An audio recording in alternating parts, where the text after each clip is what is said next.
Looks like the lockdown will end at midnight on Thursday. Thankfully, just 2 cases today linked to previous outbreaks.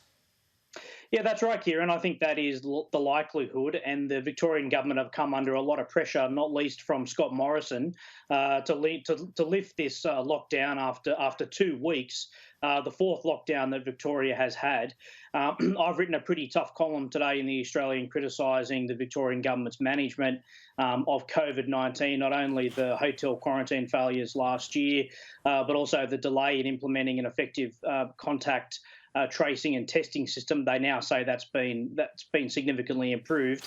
But one of the biggest issues, Kieran, is the element of fear in Victoria. The sort of mixed messaging from the government, initially describing it as a beast, something like measles, new strains that were much more infectious than previously realised, and a lot of that just hasn't stacked up on the epidemiological evidence. So there's been a lot of, I think, legitimate criticism about how the Victorian government has handled this latest outbreak. Yeah. I don't think any other state in the nation would have acted in the same way. And for those reasons and others, I do expect the lockdown will be lifted tomorrow night. On Thursday night for Friday, unless there's, of course, some new information we're not aware of. Some of that language, it's really hard to justify when you look at the mental health problems, not just across Victoria, but certainly most pronounced there with adolescents. I've spoken to Pat McGorry, the eminent psychologist. It's an epidemic at the moment, and the health authorities preoccupied with COVID, I think, need to give a bit more focus to that mental health story, certainly with the adolescent cohort. It's diabolical, Troy. Absolutely, Kieran, and you and I have been talking about this all year, and indeed last year, and I praise your reporting on this because it is the responsibility of a government to weigh up the cost and benefits of certain courses of action in response to COVID. Now, we know now that lockdowns contribute to increased domestic violence, to increased child violence. We know that it leads to increased depression, possibly thoughts of suicide, and also greater use of illegal drugs and alcohol. This is a reality that when you put a state into lockdown, the fourth now, that it has a big social toll. And of course, we know about the economic toll. Something like $2 billion a week has been taken out of the Victorian economy, and the impact on jobs, kids learning. So these are significant impacts. And that's why I think that the Victorian government didn't need to take such a drastic action that I don't think would have been replicated in other states. But it's important that we keep talking about this because government has a responsibility to weigh the costs and the benefits. Yeah, and that generation, that age group's borne the brunt.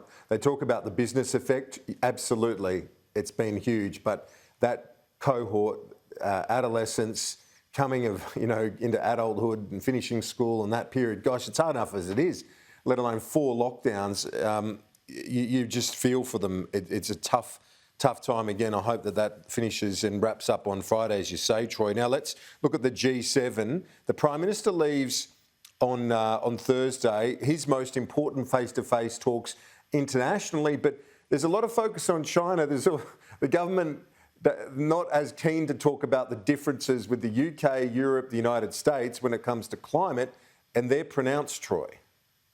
Absolutely. Look, there is going to be a very big agenda for Scott Morrison. These are difficult issues, not least of all COVID-19 and the health response, getting vaccines to nations around the world that are not members of the G7 or even the G20, sort of those poorer countries, the developing countries. They need to get the vaccines. There's obviously the global economic recovery, and there's been some decisions made in recent days about corporate tax rates around the world. But as you say, China is the biggest foreign policy issue confronting not only the United States and Australia, but other countries as well, as how they deal with a more assertive China, a very different China under Xi Jinping. And of course, climate change is particularly difficult for Scott Morrison. So he'll have some face-to-face meetings, lots of discussions at a group level. And we're going to want to see some progress on these issues because Scott Morrison, unlike many of the other world leaders, is going to face an election in the next 12 months.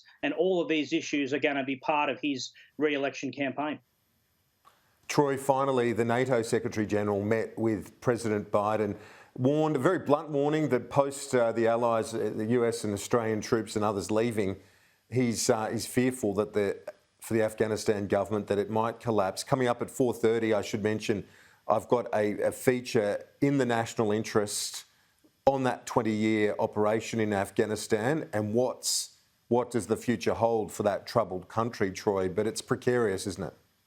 It is precarious. I don't think there was ever a right time to leave. I mean, this is Australia's longest war, 20 years, but it is right that we get out. But how we get out is really the big question now for Australian policymakers. And there's been a lot of discussions about Afghan interpreters and intelligence sources and other people in that country that have helped the Australian forces and the coalition forces, and they need to be looked after. They need to be made sure that they're going to be safe, their families are going to be safe. And so when we leave that country, we still have an ongoing commitment to the people there and the people that have helped us undertake this mission, but it is the right time to leave. In fact, I think it's probably beyond time that we left, but we have obligations going forward, even though we're no longer going to have a true presence on the ground. Indeed, Troy Bramston, thank you. Appreciate it. And as I said, Thanks, Kieran.